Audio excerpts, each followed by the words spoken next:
২৪শে জুলাইয়ে ছাত্র শ্রমিক জনতার গণ অভ্যুত্থানের আগের ১৫ বছর ছাত্রলীগ সহ আওয়ামী লীগের অন্যান্য সংগঠনের সন্ত্রাসীদের হামলা ও তৎকালীন সরকারের নির্দেশে রাষ্ট্রীয় বাহিনী কর্তৃক নিহতদের তালিকা প্রস্তুতের নির্দেশ দিয়েছেন প্রধান উপদেষ্টা প্রফেসর মোহাম্মদ ইউনূস।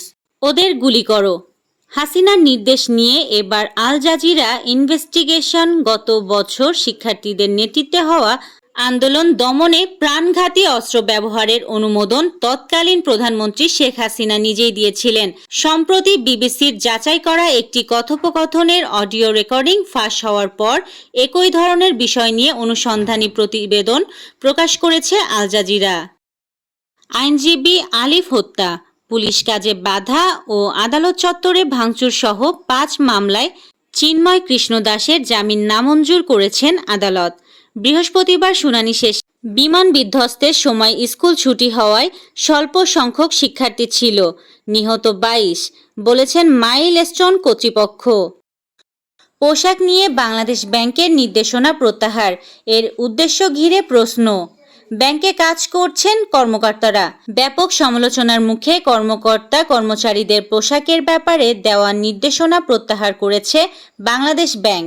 এর আগে এই কেন্দ্রীয় ব্যাংকের মান সম্পদ বিভাগ থেকে জারি করা অভ্যন্তরীণ এক নির্দেশনায় পুরুষ ও নারী কর্মকর্তা কর্মচারীদের জন্য নির্দিষ্ট ড্রেস কোড বা পোশাকের ধরন নির্ধারণ করে দেওয়া হয়। মাদারীপুরের শিবচর উপজেলায় এক্সপ্রেসওয়েতে দাঁড়িয়ে থাকা কাভার্ড ভ্যানের সঙ্গে মাইক্রোবাস বাসের সংঘর্ষে ২ জন নিহত হয়েছেন। এ সময় আহত হয়েছেন আরও ২ জন। নওগাঁর পত্নীতলা উপজেলায় বজ্রাঘাতে স্বাধীন হোসেন নামে এক কৃষি শ্রমিকের মর্মান্তিক মৃত্যু হয়েছে। এ সময় আরও ৪ জন কৃষি শ্রমিক আহত হয়েছেন। বঙ্গোপসাগরে লঘুচাপের ফলে বৃহস্পতিবার বিকাল ৫টা থেকে আগামী ৭২ ঘন্টায় দেশের ৪ বিভাগে ভারী থেকে অতি ভারী বৃষ্টি হতে পারে। অতি ভারী বৃষ্টির ফলে ৫ জেলায় ভূমিধসের সম্ভাবনা রয়েছে। রাশিয়ার পূর্বাঞ্চলে ৫ জন আরোহী নিয়ে একটি বিমান নিখোঁজ হয়েছে। বৃহস্পতিবার AN-24 বিমানটির সঙ্গে কন্ট্রোল রুমের যোগাযোগ বিচ্ছিন্ন হয়ে যায়, খবর ইকোনমিক টাইমসের।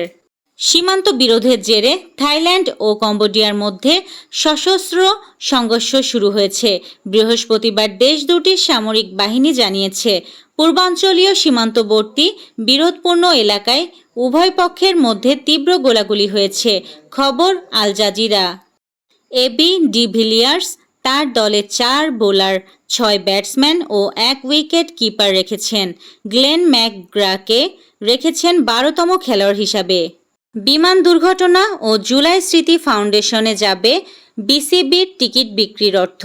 গত সোমবার রাজধানীর উত্তরায় মাইলস্টোন স্কুল অ্যান্ড কলেজে একটি যুদ্ধবিমান বিধ্বস্ত হয়। এ ঘটনায় শতাধিক মানুষ আহত ও অন্তত ৩০ জন নিহত হন। তাদের জন্য এবার সহায়তার হাত বাড়িয়ে দিয়েছে বিসিবি। এই ছিল আজকের শীর্ষ সংবাদ। ছিলাম আমি ইয়াসমিন আক্তার, সুরমা টিভি 24।